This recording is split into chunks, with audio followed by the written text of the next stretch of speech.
Allow me to extend a warm welcome to all the viewers on the internet and around the world. It is sunrise on YouTube, morning on Facebook, noon on Twitter, midday on Threads, afternoon on Twitch, sunset on Instagram, and evening on Rumble. I am your host, the Ancient One, the Bachelor Supreme, the Phantom Menace, he who remains, and the master of the deceptive arts. We are broadcasting live directly from the sanctum of solitude and the citadel at the end of time.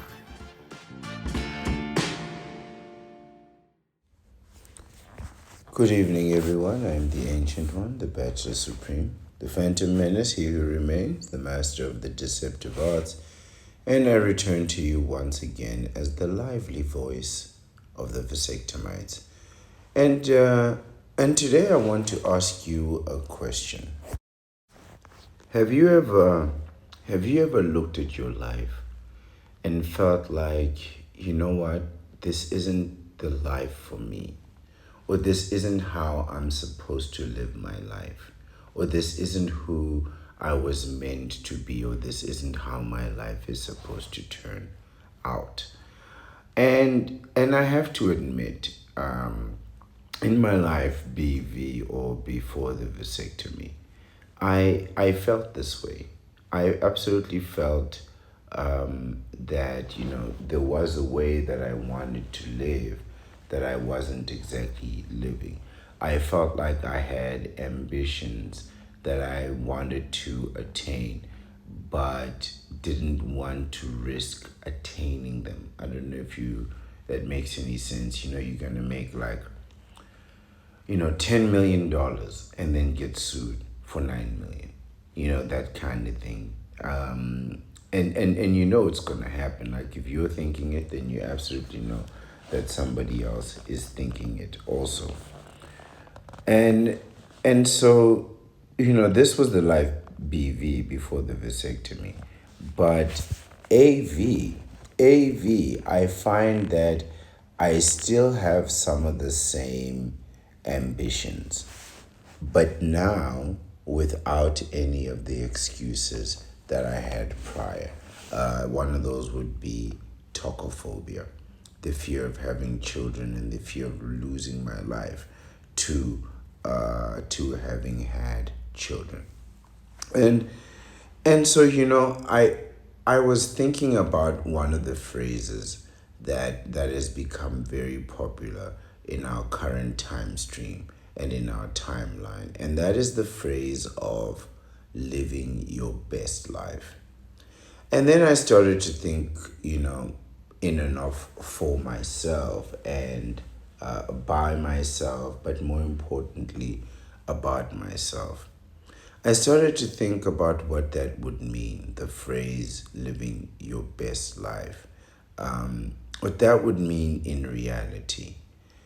And I suppose there are some positives and negatives to everything in life, This includes success and failure. And while I want all the positives that come with success, perceived levels of fame, wealth, power, influence, and not only that, but also to be able to demonstrate my talent, my skill, my natural abilities, my prowess, if you will, I would want all the positives of that, but I can't help but to wonder what type of negatives it would draw my way, what kind of sinister characters would come my way, insidious or underhanded, and what type of unfair tactics and attacks these individuals would bestow on someone like myself, right? And what type of wrath someone like me would incur.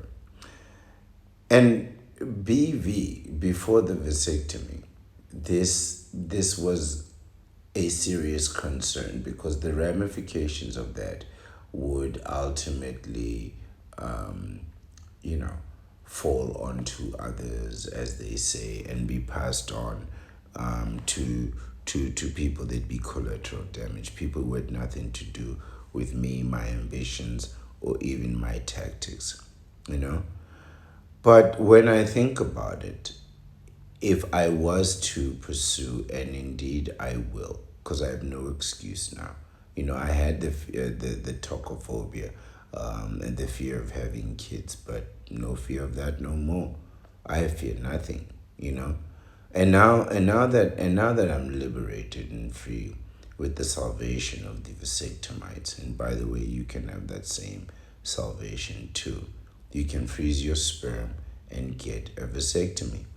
You don't have to freeze your sperm. You can just get the vasectomy because it's reversible, right? But simultaneously, you can freeze your sperm, so you don't have to do the reversal, right? Which is a very complicated procedure. But in my vasectomite state, there are two types of success that interest me. The first would be success with money, and the other would be success with power. And mind you, again, I don't have this desire to be remembered, right? To people to hold on to my image, to my likeness, to my philosophy, whatnot. I think, my philosophy is one of bachelor for life, and that philosophy has failed abysmally. And even though I believe in it wholeheartedly, and I think it would absolutely work for those who are willing and so inclined to walk the way of the bachelor and follow that path, but ultimately it's gonna fail. It's gonna fail because every bachelor that has tried to walk that path has ultimately gotten someone pregnant. And I myself would have probably had that same fate befall me, or befallen those under those circumstances, had I not received my vasectomy. The only confidence that I have in the romance wars, or what you might call relationships, is the fact that I can't get a woman pregnant. All the other things I'm pretty certain I can handle with relative skill and success. But getting someone pregnant, yeah, there's no skill for that. And so my interests have to land with money and power, and not because I need it, you know, and or I want it for some greater good, or to help humanity, or to save mankind, or the betterment of society, or the fulfillment of some ambition. In truth, I have fulfilled my ambition. I have fulfilled my ambition. I froze my sperm. I got a vasectomy. I really don't need much else beyond that. Everything else beyond this is just ambition. It's just raw ambition. You know, the kind of thing that makes you put out a video every single day. Just raw ambition, right? And I don't have a problem with that, to be competitive, whatnot. What do I have to lose? Some money and some time. You chase the money and the time, you lose out on the family. You chase the family, you lose the money and the time. I have the money and I have the time, and I don't have the family. What's the downside for me? You know? There's really nothing in it for me. You know? All those things are well and good. You know? All those things are well and good. But let's be honest. As a vasectomite, as somebody with no biological connection to the future whatsoever, I really have no need for these things. I really, I, you know, I would only need enough, and I do only need enough, in truth, to sustain myself and my ancillary cost of living, and then to go ahead and replace everything else that I want to replace. So if I need a new pair of shoes, I'll go ahead and buy the new pair of shoes that I want, or however many of them I want. If I want to buy three of them with three different types, then I can go ahead and buy shoes, that kind of thing. I don't mean like to sustain myself and have one shirt a day, or two trousers per month, that you can wear and switch out. No, no, no. I mean, like, if you want like 15 shirts, you have 15 shirts, all in the same color. Who cares, right? You have trousers, you got like 20 trousers, 15 pairs of shoes. If this is what it'll take to sustain you by yourself, then I have that, right? I really, because I'm not sustaining anybody else. I'm not paying for no kids. Seriously, the amount of food that I buy is just enough for me to eat. I don't need a massive freezer at all. I just need to be able to feed one person. And that's it. Now, I'm not saying that to say, oh, I live cheaply or whatever. Listen, I got a vasectomy. I'm not going to have kids. Why do I need to sustain the existence of a large person? Like, think about it. And I don't mean it in like, oh, if I have guests and whatever. Okay, if I have guests, whatever. But, like, why do I need like a massive, double story, 4-door fridge? For what, man? Seriously, like, just think about what I'm trying to tell you. Don't think of it in terms of like, oh, you're not ambitious. I am ambitious, but I don't need any of those things. Other than just to sustain myself, everything else goes towards savings. The money that you pay for tuition and school fees and packing lunch boxes, all that money goes straight to savings.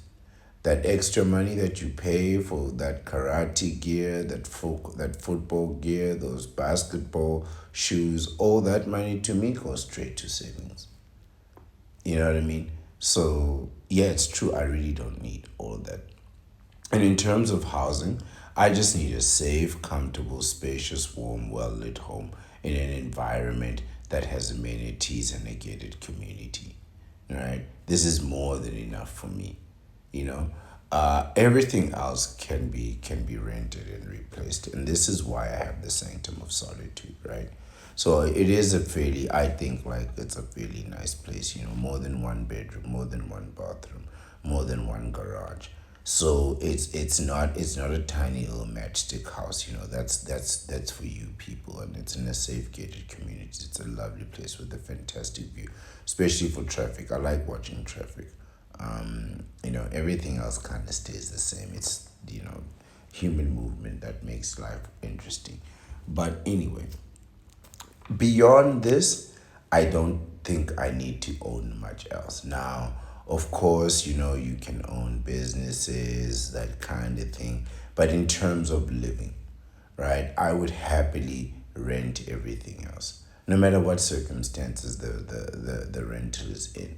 As long as the place that I know that I own, that I call home, is warm, comfortable, well lit, spacious, right, with enough room for me to do what I please, the way that I want to do it, right?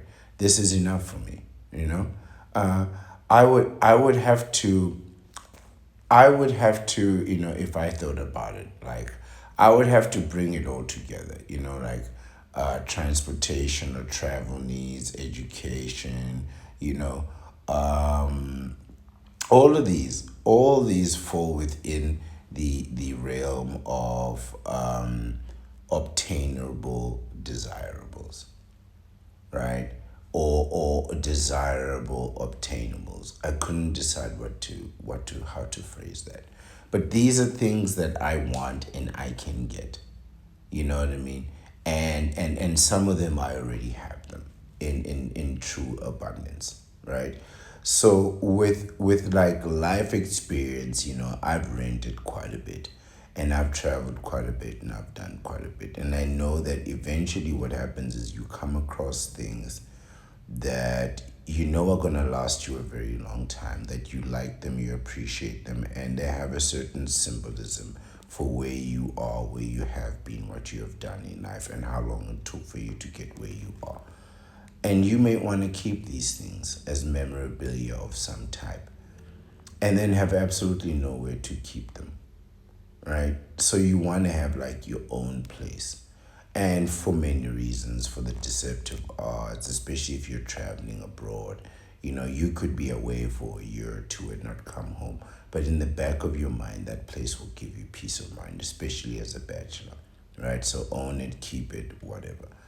Everything else, man, you just rent it and give it back. Use it for however long you need to use it and pass it on. The same is true with cars. I say you need to have a car that you own at home, and a nice one, maybe a nice SUV or a van or something that can, a utility vehicle that can do almost all kinds of things in a place. And everything else, you rent it.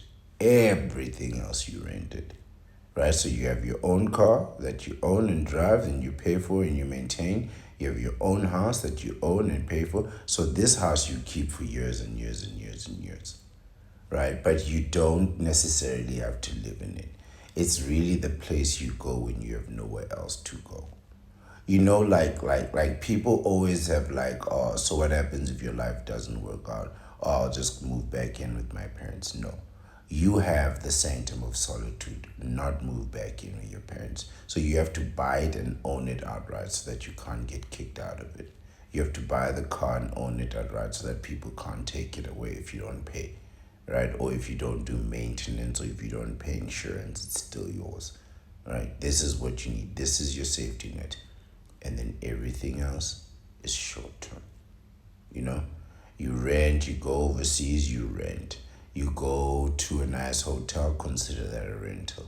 You rent a car, you rent a bike, you rent a boat, you rent whatever you want and give it back to the owner and keep it moving. This is the way of the bachelor. This is the way of the bachelor. And all these things are attainable to you.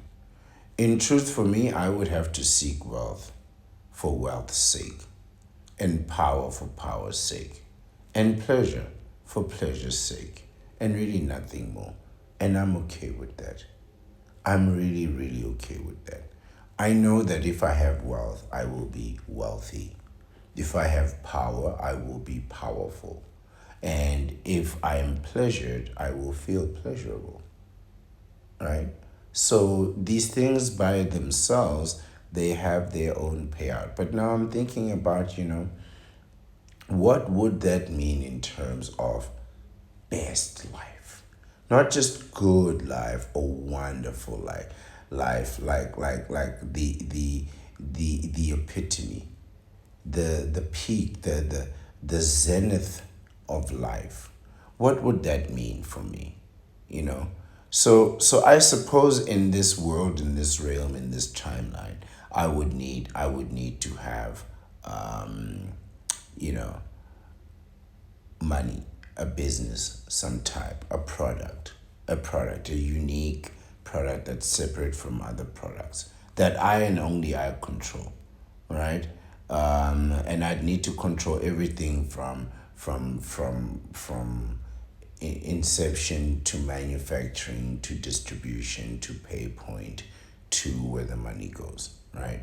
And then taxes, of course, which all of which I'm actually fine with. I wouldn't mind being building a corporation. It's really not that problem. I believe, in fact, I could find a suitable product. I can do the relevant marketing, distribution, and find the success that I'm with, that I think would be suitable, and that wouldn't be a problem for me.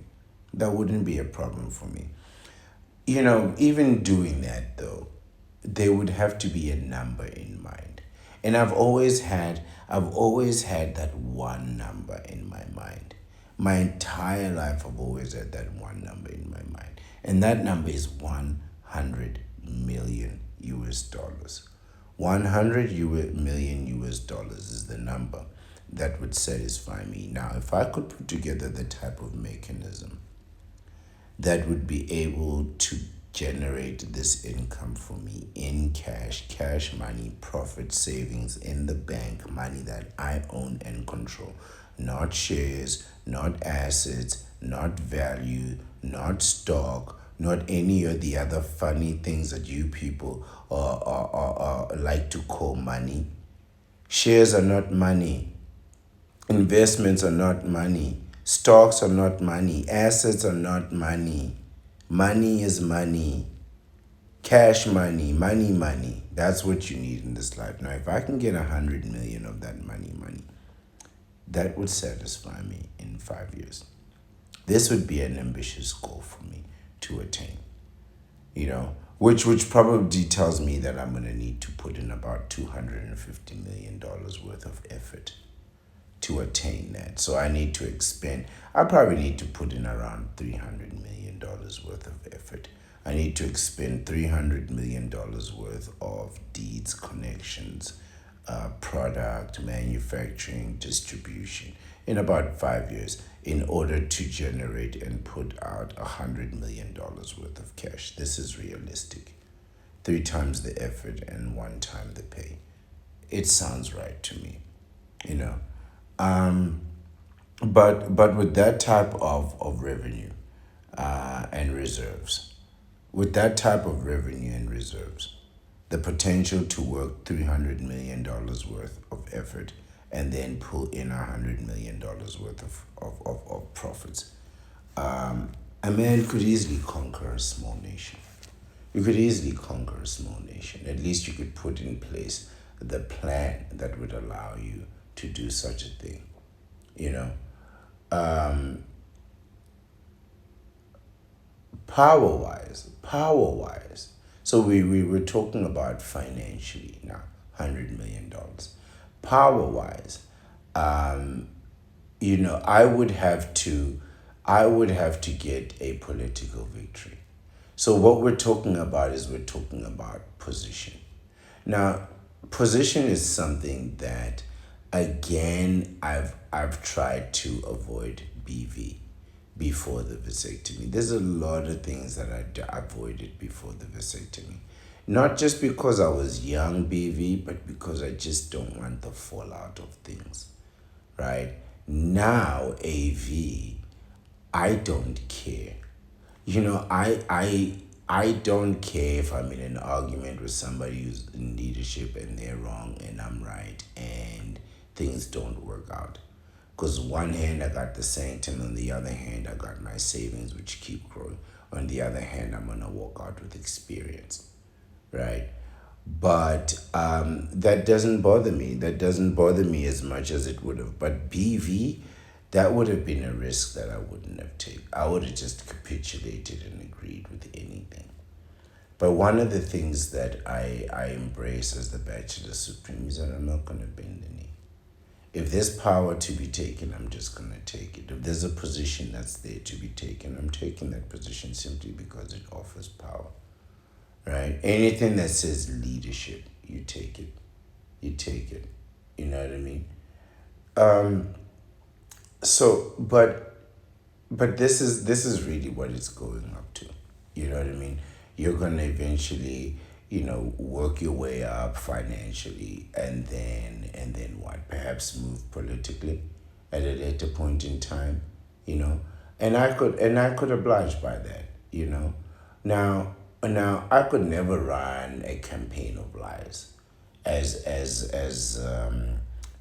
the ancient one, as the master of the deceptive arts. I would never deceive you, right?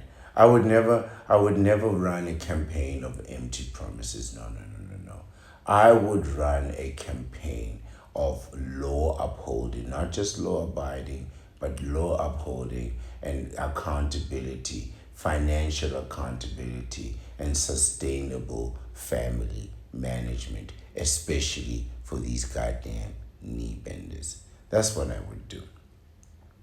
I would uphold the law. I would make them accountable, especially financially, and then I would make them and sustain their families. Sustainable family management. And what does that mean? It means you're gonna pay. It means you're gonna pay. You're gonna pay. Law abiding, law upholding means pay. Accountability means pay, and sustainable family management means pay some more. This is what I would do. I would just make you pay for bending the knee. Just pay and pay. And I know you'd pay that money. You guys love to pay for bending that knee, right? But here's the thing. My ambition would never allow me to run for president or prime minister or even head of state. People have it all wrong. They think that the president is the most powerful person in the country. And I'm going to explain to you why the president is not the most powerful person in the country. And I'll tell you who exactly is the most powerful person in the country. You see, presidents, while they yield a tremendous amount of power, they yield that power for a tremendously short period of time. Presidents have term limits, right? And as president, you're probably going to get about a 4 or 5 year term, right, for each term, right? So and then each term is, you get about 2 terms in most countries, right?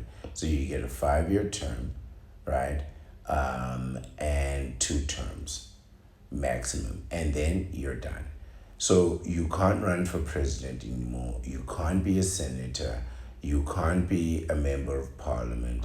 You can't do anything politically. You're out. You're done. So they give you ultimate power for a short period of time, and then you get no power for the rest of your life. So you can't influence anything except the crowds. Now, there are some presidents who have had about 5, 6, 7, 8, 10, 12 terms of power, which means they've probably been in power for like 40 years or something like that. At 8 terms, you've probably been in power for 40 years, right? But ever so often, they have to stop, they have to have votes, and eventually they are forced to win. Every time they're forced to win, you have to stay in power, you have to win and win and win and get that majority. Some presidents, like, they know that their majority in their country for ultimate power is like 70%, so their votes always have to be at like 78%, 79%. If they get 75%, that means everything is contested. But at 74%, it's a loss for them, right? That means they can be blocked for every measure that they want. But 75% and up is a success, so they want a 79%, right? But the problem is that eventually they lose. Eventually, everybody loses politically. It's inevitable. You know, the senators, on the other hand, now they have, I believe, more power than the president, right? They have just as much authority, just as much public display. So they have just as much fame, just as much authority, but none of the responsibilities of the president, right? So they have all the protections, they understand all the games, they know all the rules, they have all the connections, they have the same platform, make the same money from the same donors, but none of the responsibilities that the president has, and they receive almost none of the blame that the president has. And every time there's a problem, they could just blame the president. Every time the Senate is not effective in something, something which they could be and which they control, they just blame the president, even though the president did nothing to do with that.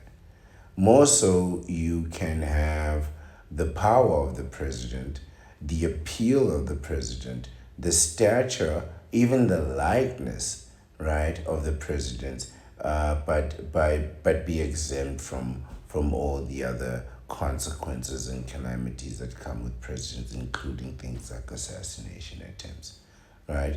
But what's even more important is that this power that the senators yield, this power is for life.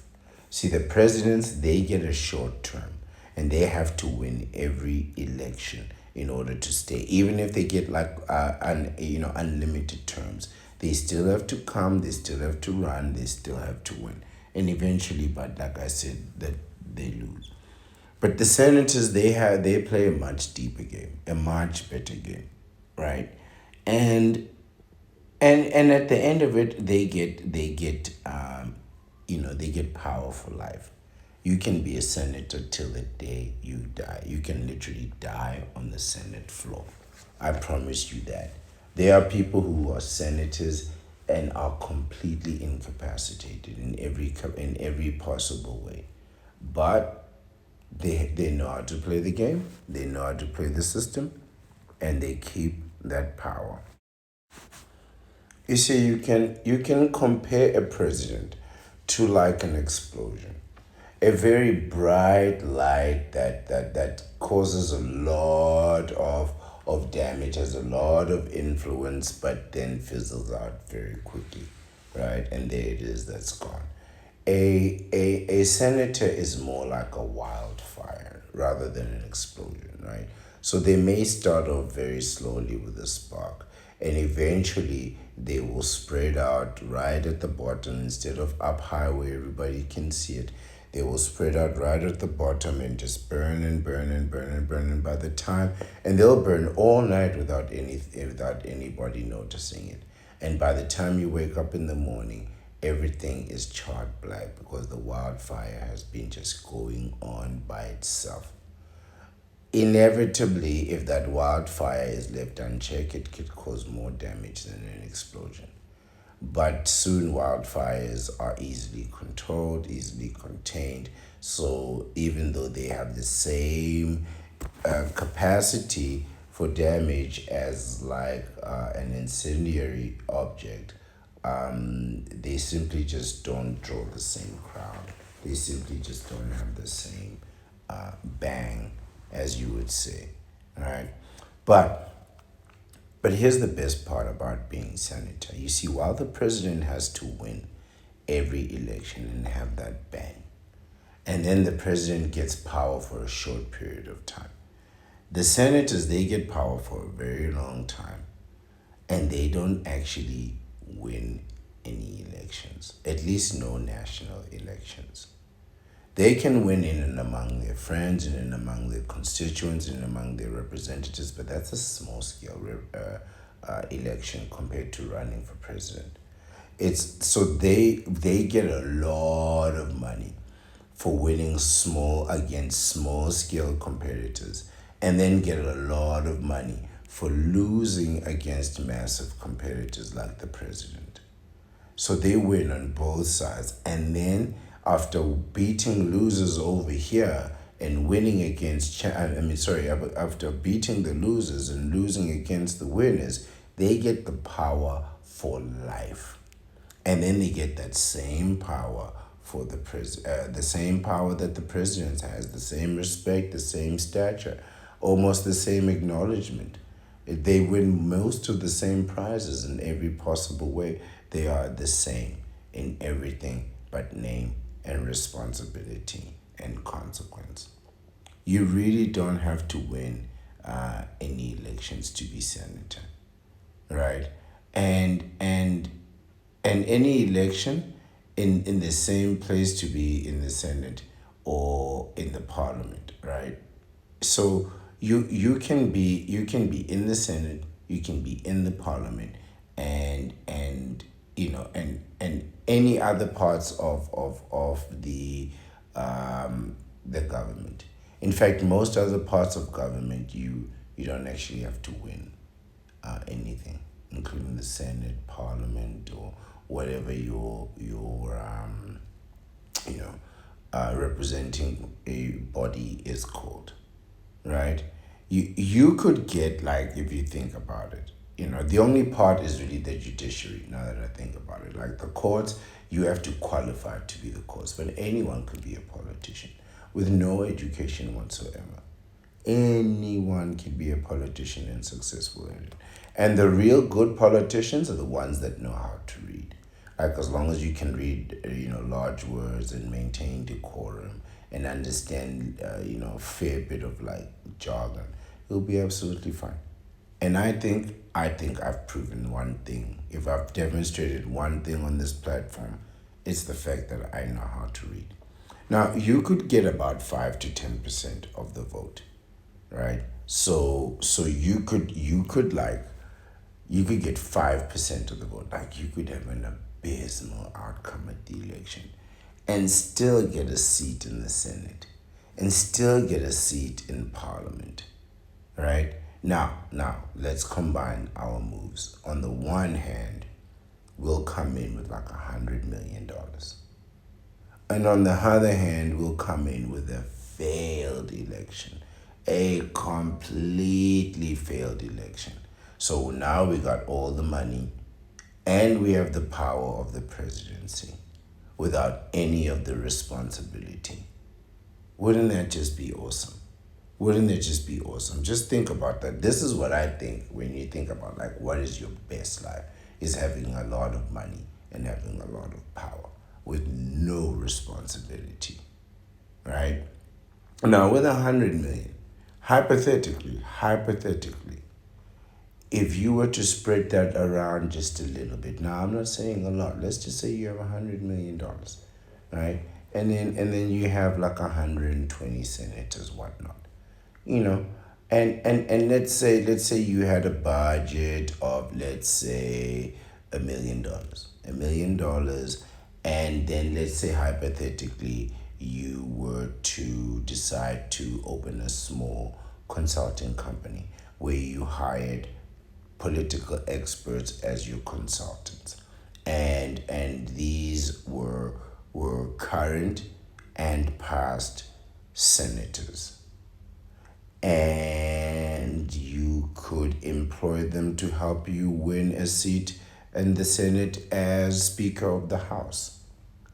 And as your consultants, once you are Speaker of the House, you could just keep them with the consultation fee so they can not only help you win the position of Speaker, they can help you keep the position of Speaker. Perfectly legal. Perfectly legal. Now, I'm not telling you to go out there and bribe people. No.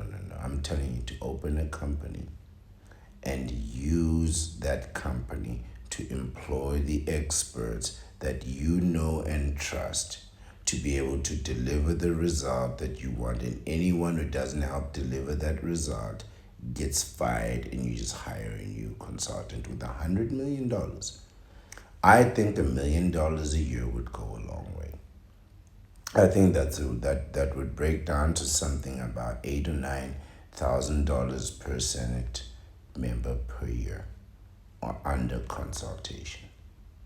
Right, $10,000 a month. I beg your pardon, about 100. Well, I don't know how much it is. However much it is, it's about $1,000. I don't know how much it is. But you budget $1 million and you break that apart into 12 months and 100 senators, and you go ahead and you spread that around. It's a consultation fee. I promise you that consultation fee is gonna get you a long, long way. This is not a full-time position, right? So you can pay them a small amount of money for a part-time position. I'm telling you that part-time money goes a long, long way. And hypothetically, one could become Speaker of the House under these circumstances. Now, let's talk about the Speaker of the House. Now imagine, I, the Ancient One, the Speaker of the Vasectomites. If I held a position for life, right? If I could have one position that I would hold for life, it would not be emperor, it would not be king, it would not be president, it would not be prime minister. It would be the Speaker of the House. The Speaker of the House. Again, this is one of those positions like the senators, right? You can be Speaker of the House for life. You can absolutely be Speaker of the House for life. You can be Speaker of the House for life. You can be Speaker of the House without ever winning an election, right? You can lose an election and then be Speaker of the House for life and just maintain that position year after year after year and just watch these presidents come and go. And if you could hold that position for life and take yourself seriously, if you could take yourself seriously in that position, right, the power that one could yield could be immeasurable and unlimited with no consequences. And I mean no consequences, you know. And I would want to have that. I would want to have that. To me, it makes perfect sense. If I'm to attain ultimate power, at least in terms of national identity, and then I have this ultimate power to wield it for life, I would want no responsibilities for yielding that power. Wouldn't that make more sense? No accountability, none of that, you know. And any new senator that comes in or wins or participates, you know, you could just hire them also, you know, for their consultation and their perspective and other information, useful information, you know. And I would have all that power for absolutely no reason. For absolutely no reason. You know, like what would I do with it? You know, I have to think about that. You know, I suppose I could live the rest of my life fighting for power and wealth, you know, and just keep just chasing after power. Oh, there's a new powerful position, I'll take it. I'll go for it. Oh, there's a position to rise up, I'll take it. More responsibility, more work, what do I care? Ultimately, the work gets to a point where it all gets done or it doesn't, right? But I could keep going and going and going and going and going. But then I imagine to myself, what's the ultimate power, right? It would be to have a lot of money, to have a serious position, and to have no responsibility. This would be infinitely better to do than to spend my life folding towels like you for 2 decades.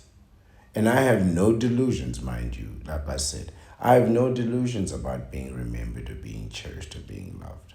What difference will all that make to me now? You know, I have a vasectomy. I'm a vasectomite. Yes, it can be reversed, but I'm not going to do it. So since I know that, what difference is that going to do to me now? Being loved, being cherished, being adored, being remembered. It would make no point and no sense to me.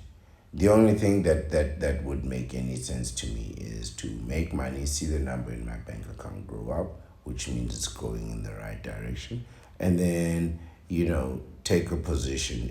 If I don't see a position, stay where I am, but take a position to go up. Or there's a position to go up, I'll take that. You know, there's a position to start new, run new, manage new, this, that, it pays more, I'll take that. What's the difference to me? I'm just collecting positions, man, and collecting power. This to me would be the ultimate goal. To collect power for power's sake, pleasure for pleasure's sake, wealth for wealth's sake. This should be the vasectomite way, you know. And I guess in some part, I'm already living my best life. I'm already a vasectomite, you know. I'm already happy as I am. And in another part, we could say that we've only just begun to live our best lives.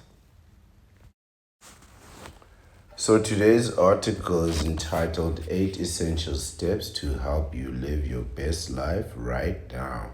It's by J. Cross. It is copywritten for 2025. That's the only date I could find associated with this article. It comes from lifenextlevel.com. That's lifenextlevel.com. And as usual, there is the link to the actual article that we're going to read here together right now. And we are starting at the part that says 8 steps to take now to live your best life.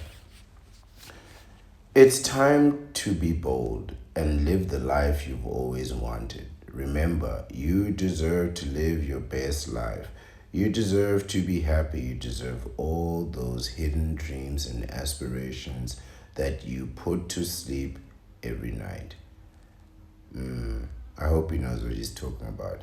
But you're going to have to make a choice to go after them no matter what. A choice to not give up even when you're scared and full of self-doubt.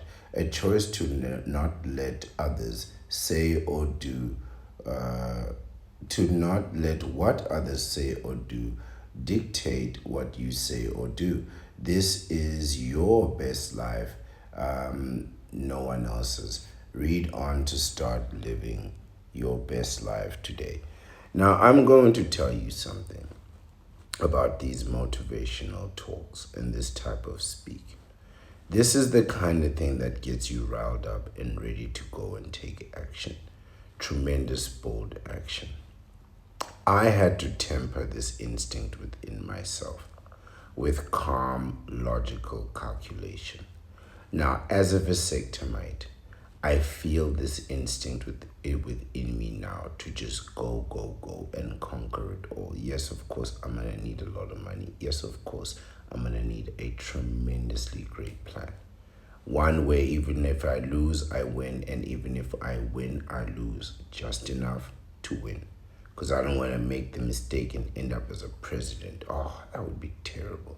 Imagine running to to lose an election and then winning it. Oh, yeah, there's no way you can give up that. You just have to face it.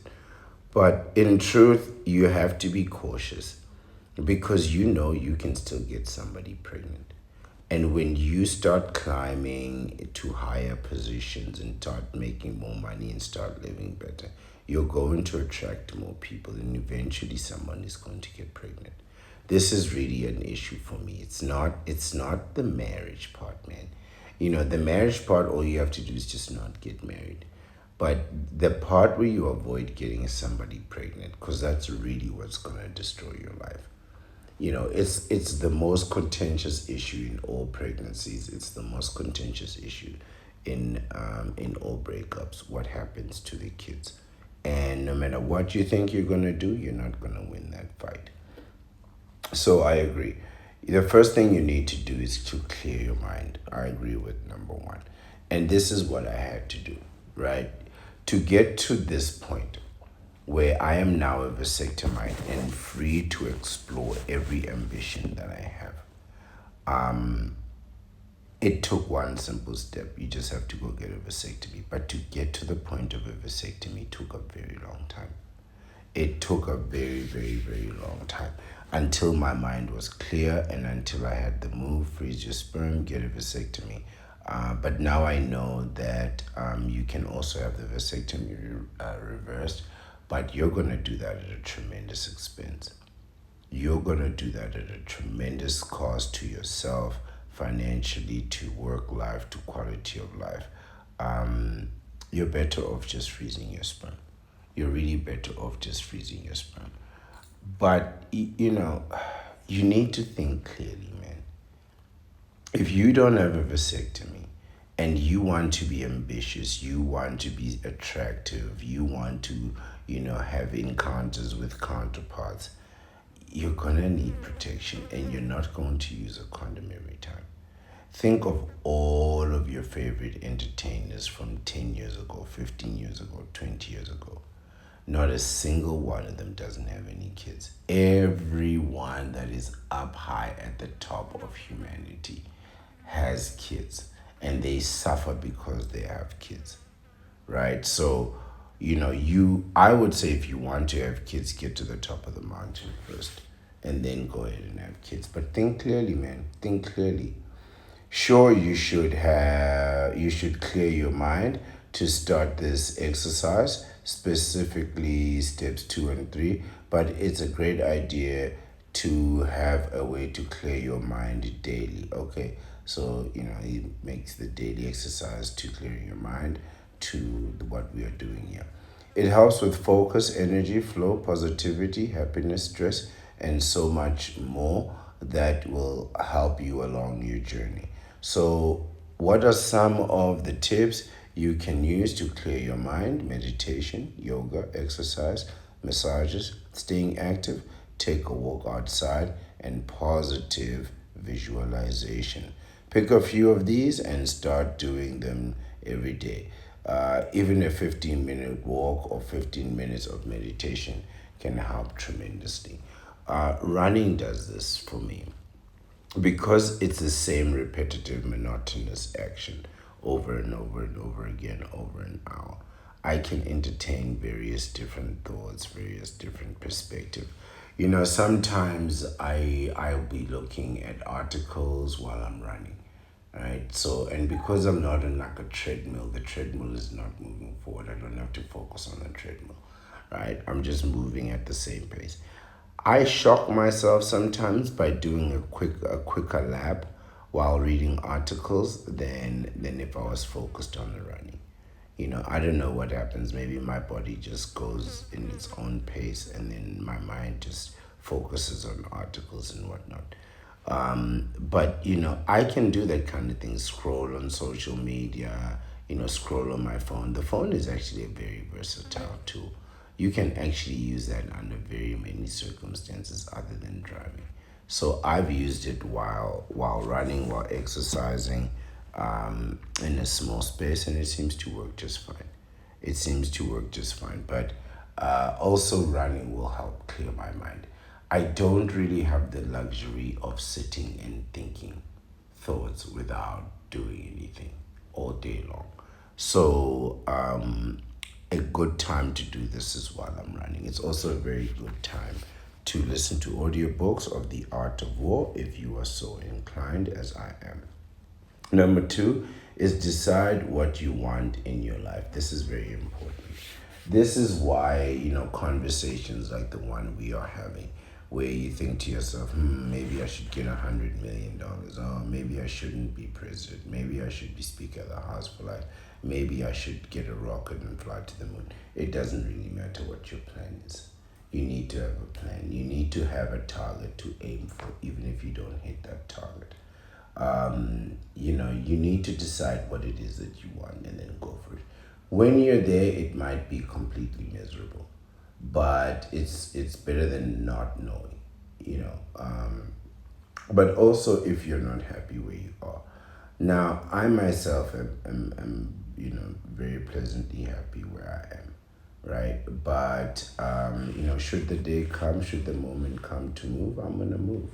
All things are replaceable in a bachelor's life. All things, including the bachelor himself, right? So you got to know what you want. Before you go for things, you got to know what you want. Otherwise, you'll just go for whatever people are offering you, even the things that aren't necessarily good for you. It's time to step back and think about the things you really want in your life. What do you want right now? What have you been dreaming about? What exciting things have you wanted to do in your life that have kept you up at night? How about thinking of the future? Where do you want to be in 5 years from now? How about 10? Do you still want to be stuck in a miserable job, still living in the same place? Or you guys are in miserable jobs? Man, that must suck. Having a job you don't like, man, I don't know about that. Living in a place that you don't want. I don't mind having a place that I don't like. But having a job that I don't like, that's not cool, man. You can leave a place, but a job, you're stuck with that job, man. Until you can find another better job, no way. Still stuck and trying to get out of this miserable rut, or do you want to live an epic life and do all the things you've always wanted to do? Sit down with a notepad and write it all down. And don't hurry the process. Brainstorm on it, meditate on it, visualize it all. Yeah, sure. I mean, planning, knowing what you want to do, that's all good. But you need to also have the capacity to achieve the things that you want to achieve. You can't be wanting to be a member of parliament or speaker of the house and struggle with pronunciation, enunciation, with reading live. It's one thing to read in private, right? But to read live in front of an audience and be convincing, right? You need to have all those skills. Now, I believe I have those skills, right? And therefore, if I do attempt this type of endeavor, I may not be successful in the first 6 months or so because I'm new and I'm still adjusting. But after 6 months, I won't be new no more. And I would have read every document that's been written since the day I arrived and in that 6 months. So if I don't know what happened before that, you can be very sure that I will know everything that's happened ever since. So I can stand very confident in my abilities, in my skills, in my education, my background, my leadership abilities, right? So even if my education or my background doesn't apply, I can always use the deceptive arts, and I can always apply my in-depth knowledge of the art of war, which, by the way, I think should be a course all on its own. I don't know why they're not teaching this stuff all by itself. Like forget teaching, they might teach deception as a philosophy. No. Teach the art of war as it is in and of itself. There's no reason you can't do this for one semester at university. Considering all the other things that you study, like African dance, my God, African dance, what does that even mean? Some people are majoring in things like that. African dance studies. Give me a break. The next one is something that's very interesting to me, which is create your own ultimate bucket list. I should do that. I should do that, and you and we can discuss our bucket lists on this platform. One of the things that I would say put on your bucket list are the people you want to be intimate with. And there's a reason for this. And there's a reason for this is because you have like short, intimate amount of encounters. A short amount of intimate encounters. So while you think you're going to have a lot of intimacy, it's really not more than about 6,000 intimate encounters throughout your lifetime. This is about in 5 decades. You might pull in about 6,000 encounters in 5 decades. Now, there are billions of people on the planet, right? So while 6,000 might sound like a lot, in comparison, it's a fairly small amount. So you want to make that kind of number count, right? Yes, I worked out how much intimacy a person can have over like 50 years, right? And it's in and around 6,000, right? You're not hitting 7,000 encounters, but you could try. You can absolutely try. It'll be interesting to see. But I would say if you gave yourself like a number of, I don't know, between 16 to 10,000, that would be a worthy number of intimate encounters. Now, I'm assuming you already have your vasectomy, and I'm assuming you're not worried about catching STIs. But I would say, be deliberate about who you want to be intimate with, right? Yeah, sure, you can use serendipity, that's your choice, but you can be a little bit more deliberate, I think, and you can actually find people that actually interest you, because otherwise, your 6,000 intimate encounters are going to be meaningless to you, right? I mean, they're going to be meaningless anyway, but at least this way you're getting whatever you want. When you create, but I'm going to create a bucket list. I'm absolutely going to create a bucket list, and I'm going to change it as I go. I don't know how many things I'm going to have a bucket list. 100 things for 100 years. Well, that should be interesting. I don't even know if I have 100 things that I want to do. Let's read on. Create your ultimate bucket list. Now that you've thought about it and written it down, it's time to create your ultimate bucket list. Remember that this isn't someone else's. So forget about what others think. I agree. This is all about you. List everything you've thought of, everything you've wanted, and everything you still want. And then list what you have to do to get there. What's on your bucket list? Yeah, you'll find that most things are actually doable within your city or your town. But there are things like traveling abroad that are going to require more planning and more time, more coordination. But for the most part, you'll probably find that you can achieve everything you want in and around your time with relative ease if you have the money. So, but we're talking about your ultimate bucket list. So, I wouldn't include expensive things in there, unless you really want to like drive a Lamborghini. You know what? Include whatever you want. It's the ultimate bucket list. I was thinking more in terms of accomplishments, life accomplishments. Like what do you want to be? Do you want to conquer nations? Do you want to, I mean, if you want to own a car, that's cool. You know, I mean, you could own the Lamborghini or you could own the Lamborghini company. That's up to you. That's up to you. Number four, prioritize your bucket list. Right. So that's important. So once we have the list, we have to knock it out. Right. We gotta get our 10,000 intermittent counters in, 6 to 10,000. So we gotta get those in. Right. So you may have to make some tough decisions in prioritizing, but it's essential. No problem. It's no problem. We'll just cut out everyone and everything and live our lives. Think of prioritizing as taking baby steps towards eventually getting to everything on your list. I don't need baby steps. I just do the things on the list. It's really about paying for them. If money is all you need, no problem. You know, no problem. Permission granted. I don't need permission from my wife. You know, I'm not like you. But if you try to do too much at once, you fail. This is true. I said it a million times. You can.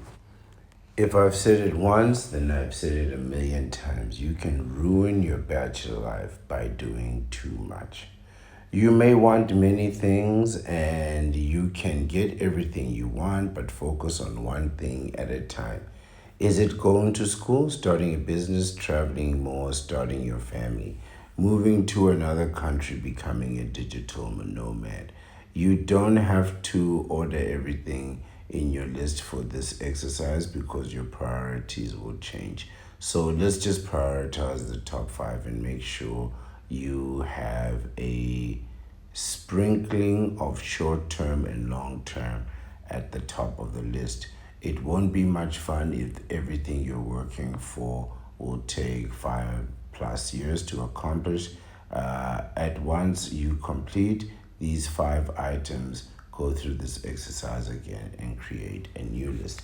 This is assuming that you still have your bucket list after 5 years. Now, this is the problem with bucket lists. They could be very long term things. So like if I think about becoming like the Speaker of the House for life, this could be a goal that can take 20 years to accomplish and then be there for the rest of my life. It sounds simple and straightforward to say, just to make 100 million could take, 10 years. If I even make it, it could take longer, and then still have a political career that's worthwhile, and then have one enough to be trusted trusting with running a country for the rest of my life, even though I have no interest in it other than to hold the position. This could take years. So one of the things you have to consider with these bucket lists is that, you might not even have the list after a while. For me, it helps you to organize your thoughts, to decide what it is that you actually want to do, compared, or rather what you need to do and really want to do compared to what you think you might be interested in. So one of the things you might think you're interested in is running a pizza restaurant, when actually what you really want is to eat pizza. And you just don't want to sound like you're being lazy and you think, well, I might open a pizza restaurant. When actually what you're saying is, man, this guy makes really good pizza. So yeah, don't go opening a pizza restaurant just because you like pizza. You know what I mean? That kind of thing. So, eventually you do come to a point where it's things that you really want to do or things that you're just interested in. And one of the things that you might want to learn how to make pizza, go online, find a pizza making class, bring a date, get some wine, whatever, and do that. Make a few, I don't know what they call it, some pizza, a few slices of pizza, a few bases of pizza, and then move on with your life. You don't have to now take a lease or go on to bond just because you like eating some pizza, So this is the thing with the bucket list, you gotta be smart about it. You gotta be smart about living your best life. You gotta know where you're going and what, and then make money along the way. And have fun. Try to enjoy yourself, right? If you can. Uni benders are going to be on your knees the whole time. So, good luck with all that. Get smart goals and take action. SMART. I'm not even going to try to remember what that SMART means, that acronym. Create goals that will allow you to achieve the items on your list. For example, you might need to save some money to go to Rome, lose weight to complete a triathlon. Find a piano teacher or learn piano to start learning how to create the business you've always wanted. Figure out the logical steps to complete each item on your list and get busy. Use SMART goals as pictured above. Well, there was a picture above, it's not there anymore, because they'll help you break down your goals into easy to accomplish steps all along the way. Not only does this help you ease, not only does this help ease your stress, but it also gives you a much needed sense of accomplishment along the way. Without accomplishment along the way of significant goals, so many give up, and don't let that be you. You're gonna give up. You're gonna give up on your goals when you start to realize that your goals are gonna take 10 years, 20 years to accomplish. You're gonna give up. You're going to give up, right? The purpose and the reason for the survival, or my survival in the bachelor life 10, 20, 30 years before I became a vasectomite, and then lived on decades thereafter until 100 years of the ancient one's life.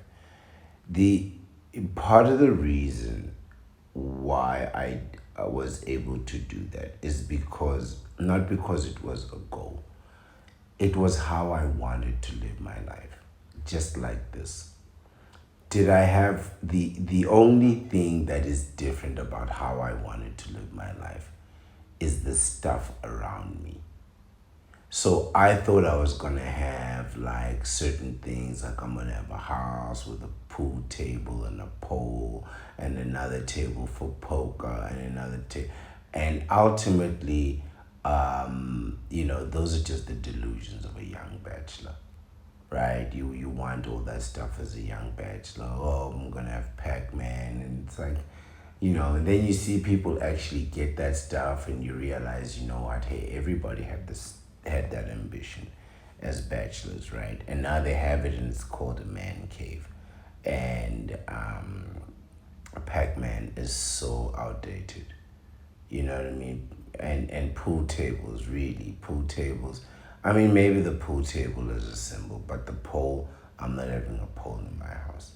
You know, so all those kinds of things, all those kinds of things will have come and gone. There was a car that I dreamt about having. That car's completely outdated now. When I look at that car and I think, man, that car used to be so cool. That car is now a cautionary tale to say, hey, even the brightest, sharpest, nicest items can get dull and be replaced with something even better, right? This is the truth of reality. This is how nature works. Everything is replaceable, right? So ultimately, I mean, you achieve your goals, and then you have to replace them, or you move, or things happen, So you have to decide how you want to live, right? Stuff comes and goes. Trust me, I've had a lot of stuff, and I've had to let go of it. I let go of a ton of stuff last month: computers, phones, all kinds of things, right? Things that I actually liked and needed and used, and now they're all obsolete. I don't even miss them. I don't even miss them. It's like I had phones that I had for years and years. I don't even think about them, and it hasn't even been a month since I got rid of them. Just think about that. Just think about that. So how do you want to live? This is what I'm trying to get to. Don't focus so much on this stuff, but how do you want to live? Whether I win or lose elections, whatever, I'm still going to live my life as a bachelor. My free time is still going to be my free time. Work time is still going to be work time. It's really a question about how do you want to live, for me, right? So for you, it might be I want to buy all this stuff. And then I know if I just buy it, eventually I'll just replace it. And I want to be okay with replacing the things that I like with better things, you know? So it's really a question of how do you want to live? And if you're hoping to live and build your life with a counterpart, I'm here to tell you that you've probably already failed at accomplishing your goal. You're not gonna pull this off, not with a counterpart. And if you're thinking you're gonna live peacefully, just you and your girl, oh man, you got another thing coming your way. Number six is take risks of our final slide. It says take risks and be bold, live outside your comfort zone. Sure. I think many of the things that you want probably exist outside your comfort zone, and so do many of the consequences that you fear. But maybe your comfort zone is a consequence of that fear. Have you ever considered? I think it also depends on where you are in life. Like your ambitions to life will also depend on where you are. So some people might, their dream might just be to go somewhere overseas. Where people overseas, their dream might be to have something else and something more. So, probably it's outside your comfort zone, but you won't know until you find out. Or ironically, you'd probably be better off doing nothing. Like, you don't want to do something that you don't have the capacity for. Don't try and be a singer if you can't sing.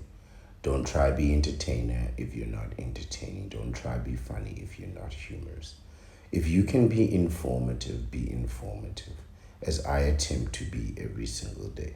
And I think people who are going to be looking for an informative person will go to an informative person. People who are going to be looking for an entertaining person will go to an entertaining person. But here's the problem.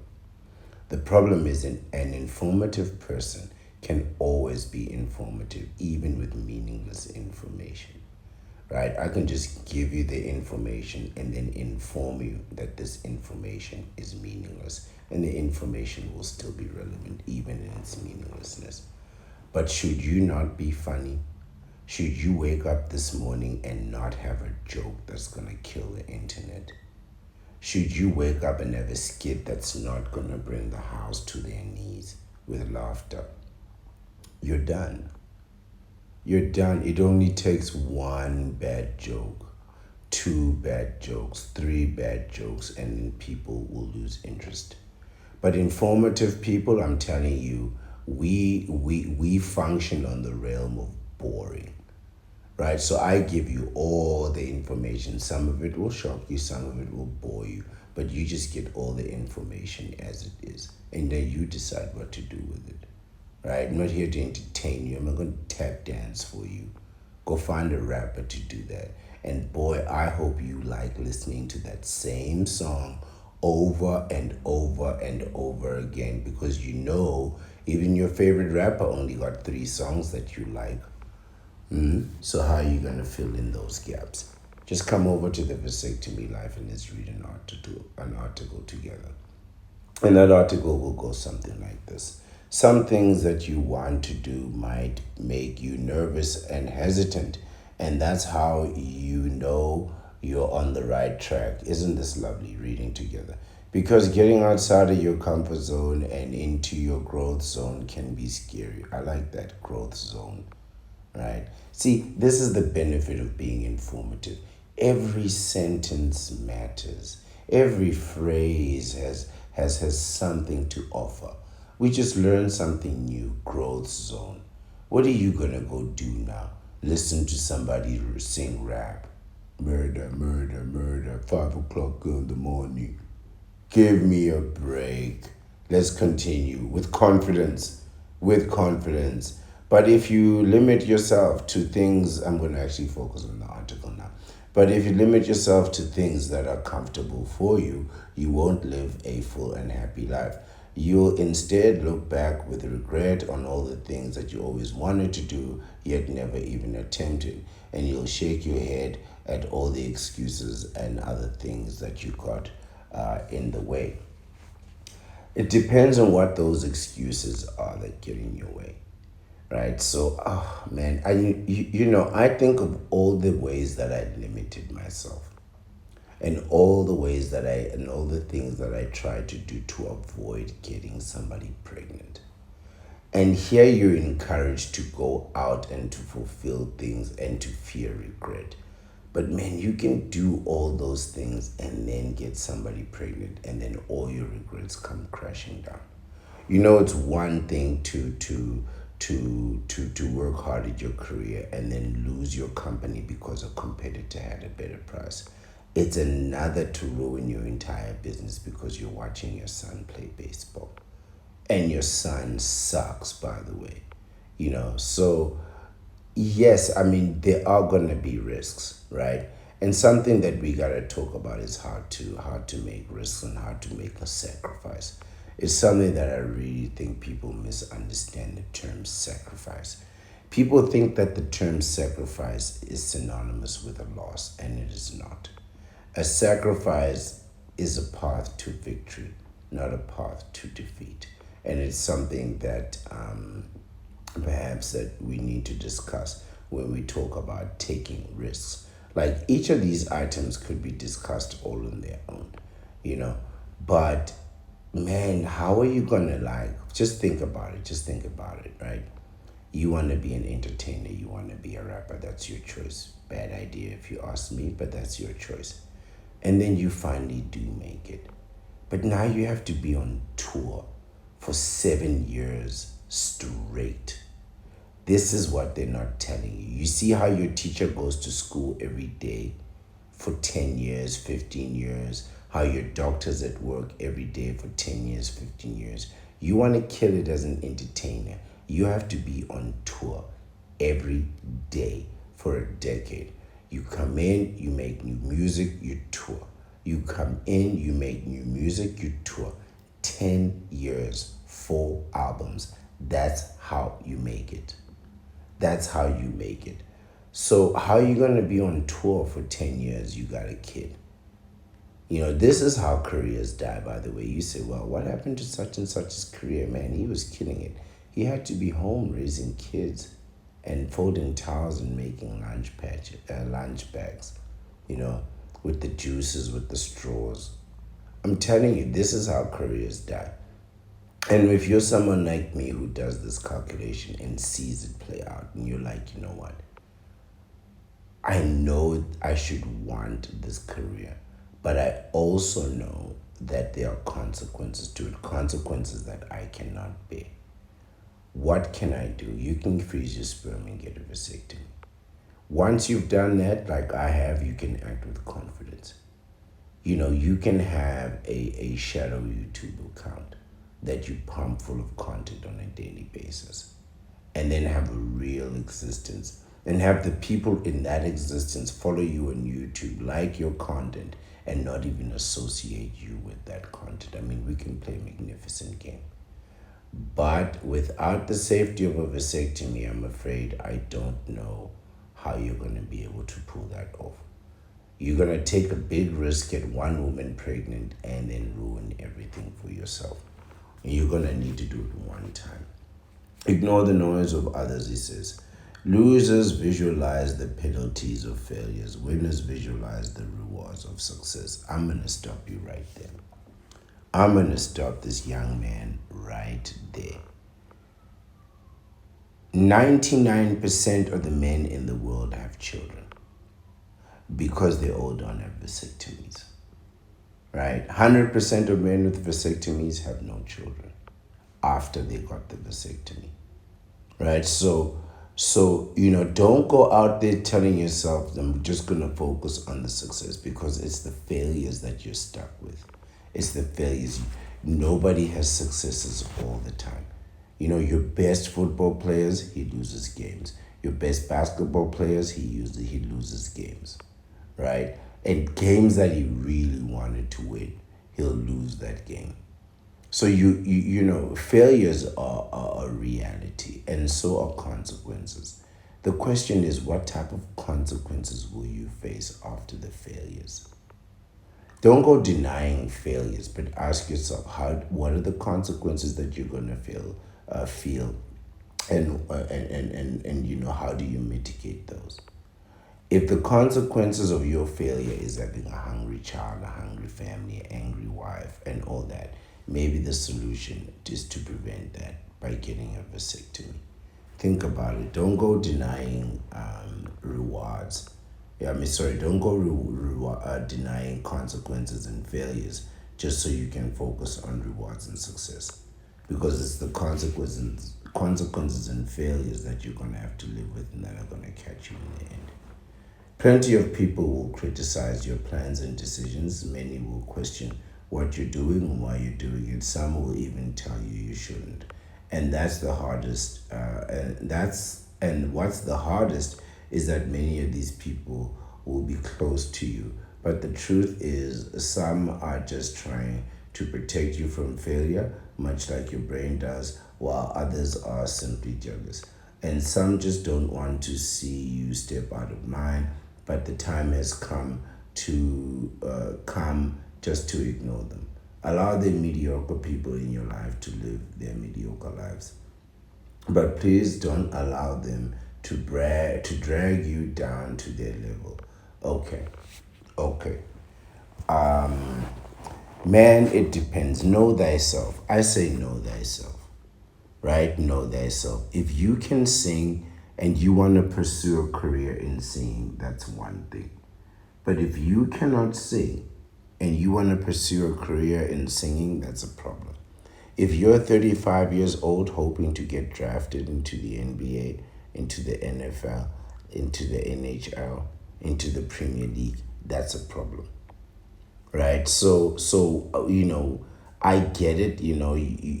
There are cases when people are jealous, when you start to become successful and confident and look good and smell good and have extra money and savings. And there are situations like that.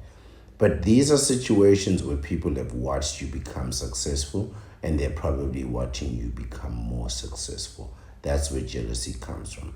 But if you have nothing and you haven't done nothing and you're not successful and you're risking a real opportunity in order to live a dream, that could be problematic. That is going to be problematic for people who are going to have to pay the cost for that in the meantime. So like if you're like working already, right, and you're paying your own costs, and then you say, you know what, now that I'm self-sustaining, I want to start my own business and move my own way. That's understandable and reasonable. But if you're living at home with your parents with no money and you say, I want to start a business, it's going to upset your parents because they know you don't have the money to buy the stock or anything like that. So if you're starting a business, it means you're probably doing something illegal. If you're starting a business with no seed money, no starting capital, it means you're probably doing something illegal. So you're absolutely going to upset people.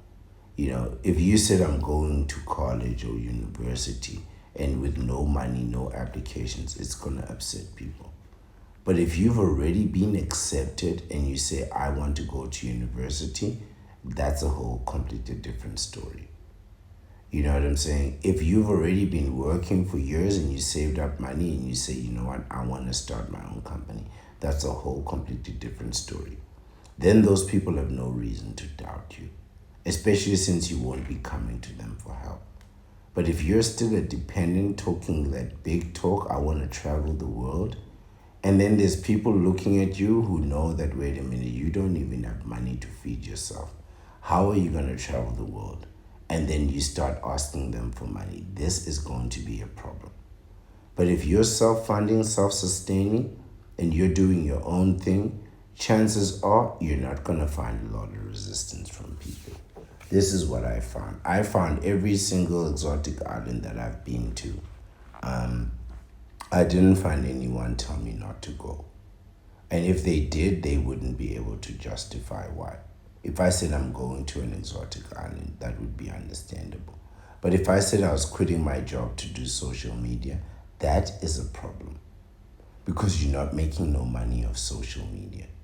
So if you were making like 100 grand a month from social media and then you said you're quitting your job because I'm only making $1,000 a month from my job, but I'm making 100 grand from social media, but I'm only spending 30 minutes a day on social media, whereas I spend 8 hours on work. It doesn't make any sense. I should be investing more in social media where I get the most. That would make sense. But for you to go from nothing to say you're going to put pictures of your hairstyles on social media and people are going to pay you, you're going to make people very angry. You're going to make people very, very angry.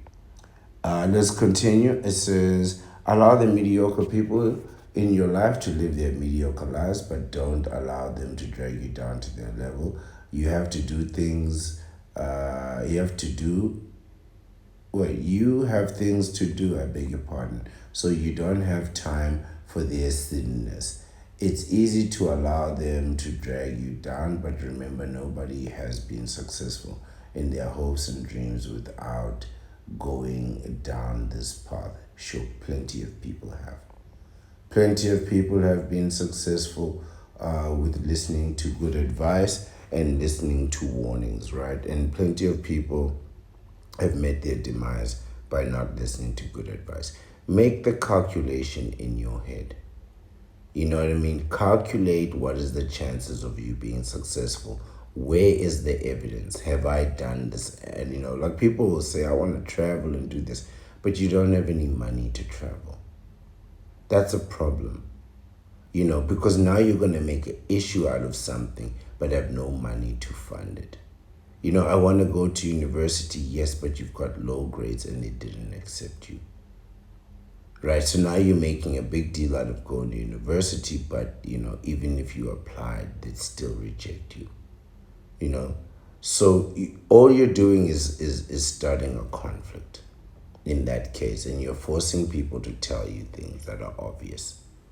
Right? So you want to be able to, let me give you an example. When I was a very young man and I wanted to do my driver's license, I went and told my father I wanted to do my driver's license one day. He said, yeah, sure, fine, no problem. Then I went back a few days later and I said, hey man, listen, I want to do my driver's license. And he said, yeah, sure, fine, no problem. And it was at that moment that I realized that this thing is not registering for him. I went and registered myself to a driving academy and a driving school. Came back and just gave him the bill and said, hey man, I told you I want to do my driver's license. And then it was at that point that the whole thing changed. Then everything became about getting the ancient one his driver's license, right? Doing this and just getting this whole thing done. Prior to that, he was just chilling. He was just chilling, So the point that I want to make is that until people see that you're serious about something and they can see some tangible results, they won't be inclined to support you, right? They'll support what they can see, but if you're just talking about dreams and wishes, another one of your dreams and another one of your wishes, but this time you happen to be serious about it, you're just going to upset people. Number 8, the final point is be brutal with scheduling your time. How you spend your time each day is the ultimate determiner of the quality of your life. View your time like it's the most crucial thing in your life. That it is. Plan your time as if you're planning the most important trip of your life. Go to bed with a detailed plan of what you're going to do the following day. Your goals and plans are simply a guide for you to spend your time. If you're not focused on how you're spending your time, little things that don't matter nearly as much will continually get in your way. Set aside the time you need to focus on your path to living your best life and stop letting these other things slow you down or stop you in your tracks. That was very well written. This was a delightful article and I hope you've enjoyed it. But I do agree with the final point. Time is a very interesting thing, and it's something that we talk about a lot on this program and on this platform. And it's because people waste so much of it. And I realized that as a bachelor, I've been given so much time, and I've been spending the time that I've had trying to not become a bender. And for a lot of people, they might say, well, this is a waste of your time. And then they bend the knee, right? Some people might say this isn't worth fighting as vigorously as you have. Now that I'm on the other side of that fight, now that I got my vasectomy, I'm going to say that it was absolutely worth it. I'm going to say that it was that investment in time, the investment in effort, the investment in skill, the investment in evasion, trying to evade getting a baby, trying to run away, that kind of thing from having a baby. Doing all that and then sacrificing all those intimate encounters that I could have, would have, should have had, but I didn't. And then not like suffering the consequences of sacrificing that, not regretting that sacrifice. Right? So those kinds of things ultimately cost me a lot of time and experience. But then I look at the consequence. How much more time would I have spent? 18 years child support, 21 years child raising, alimony. This is assuming that I get divorced. Otherwise, I'd still be in the dark dimension, wasting time. No. But now that I'm on the other side of it, how I spend my time is absolutely critical to me, right? My time really has an intrinsic value and a tremendous value to me, right? Because my time is really what I have. And I don't have the delusion that my kids are going to remember me, or I also don't have the inclination to be a historical figure or anything. I just have to be as impactful as I can right now where I am in my life and live the best life that I can for myself, in and of myself. That's all I can do, in truth. And I'm happy with that. You know, some people might not be happy with that. Some people might say, oh no, I want to be remembered. The only reason you want to be remembered is because you've over-invested in these people. You've invested a tremendous amount of time. You've invested a tremendous amount of resources in them. And you're hoping that it was all for nothing. But I'm here to tell you that it was. And you would not know this until you get a vasectomy. Once you get that vasectomy, man, you start to realize, there is a deluding effect to being able to reproduce. And part of that is just wishing that things go your way. A guy to whom nothing has gone your way your entire life. You're hoping that this is the one thing that goes your way. And I'm here to tell you that it's not. Procreation, pregnancy, having babies is going to be the biggest mistake you've ever made in your life, and you're going to suffer. And if you think you're wasting time now and you cannot prioritize your time, you're kidding yourself. You start having kids, you're going to have no time at all. This final point here is very interesting. You know, for bachelors who have so much time, it's really, we just use the time the way that we want to use it. And on the things that we don't want to, on the things that we want to use, and avoid the things that we don't want to use. But for you knee benders, I mean, that expenditure in time is everything. You know, when you start prioritizing time for yourself and be selfish with that time, it's going to be a problem. Especially if you have children and you have a counterpart, you're not going to have the time to prioritize. Single men, we could always do it later, but make sure it gets done. We could always do it in a different way, but make sure it gets done. But not for you knee benders. You knee benders are not going to pull that off in terms of time. But this is one way that you can live your best life. For me, my living my best life would just be making as much money as I can, acquiring as much pleasure as I can, and then getting as much power as I can. And just for the sake of money, for the sake of pleasure, and for the sake of power. And that would be it. There would be nothing more, no biological connection, no need to be remembered, no greater good. Just about living life and hoping that it's a really good time. You know, hoping that I have a really good time while I'm at it. What more can you hope for? What more can you hope for? I do hope, though, that at the end of this video, you decide to finally freeze your sperm and get a vasectomy. Do the smart thing. Live your life for yourself, man, and then just let it go. Stop deluding yourself thinking that you're going to be remembered. You won't. Thinking that other people are going to appreciate you because you lived your life for them. And you want them to live their lives for somebody else. And you know what?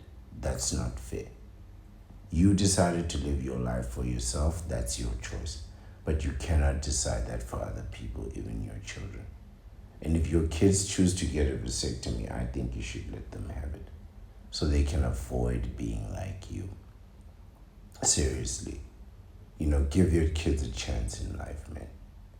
Don't ruin their lives the way you ruined yours by having kids that you don't want in a way that you're not ready for.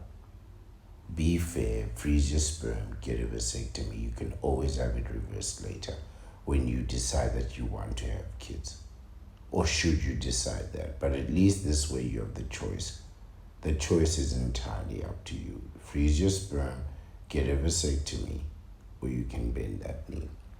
This is the end of the video. Thank you again, everyone, for your time, your attention, and for lending me your ear. I really and truly appreciate it, and I always will. If you have liked this video, please like it by hitting that thumbs up button. It actually does make a difference. I looked it up. Or at least they say it makes a difference. So I'm just going to take it on faith and see what happens. Also, please share this video with somebody who needs to start living their best life. Maybe they can ponder along with us and try to create their own life as we are trying to create our own lives right here. You can also send it to somebody who isn't sure what steps to take to start living their best life. You can start that by freezing your sperm and getting a vasectomy. The key to unlocking the door to your best life is to freeze your sperm and get a vasectomy. You do that, you'll be absolutely living your best life all day, every day, and you'll do it, you don't even know you're doing it. It'll be natural, the most natural thing you've ever done, right? And also, of course, please leave a comment to remain part of the conversation, and as usual, I will respond to you as speedily as I possibly can. I am the Ancient One, the Bachelor Supreme. Thank you again for your time, and I'd like to wish you all a wonderful, wonderful day.